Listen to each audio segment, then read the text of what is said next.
హల్లెలూయా గట్టిగా. నువ్వు నాకు నీళ్ళు ఇవ్వడం కాదు, మరి నాతో మాట్లాడుతున్నా నేనెవరో నీకు తెలుసా? ఆమె చెప్పండి గట్టిగా.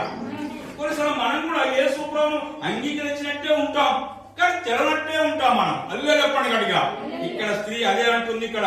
ఓ స్తోత్రం, ఓ స్త్రీ నీకు తెలుసా, నువ్వు నాకు నీళ్ళు ఇవ్వడం కాదు, మరి నేనెవరో నీకు తెలుసా? ఆమె చెప్పండి గట్టిగా. నువ్వు పై వాడి కోసం బాధపడుతున్నావు కాబట్టి నీ హృదయంలో ఒక దాహం ఉంది, పాప సంబంధమైన దాహం. ఇది ఎలాగ తీర్చని? ఓ స్తోత్రం, నీలోనికి దేవుని నమ్ముకున్నప్పుడు ఆ జీవజలమైన యేసు క్రీస్తు ఓ స్తోత్రం నీలోనికి వచ్చినప్పుడు, పరిశుద్ధాత్మ నీలోనికి వచ్చినప్పుడు, ఆ స్తోత్రం జీవనది నీలో స్తోత్రం తాకినప్పుడు, అప్పుడు నీ హృదయంలో పాప సంబంధమైన దాహము ఆరిపోద్ది. ఆమె చెప్పండి గట్టిగా.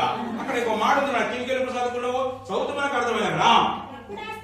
ఆ స్త్రీ అయ్యా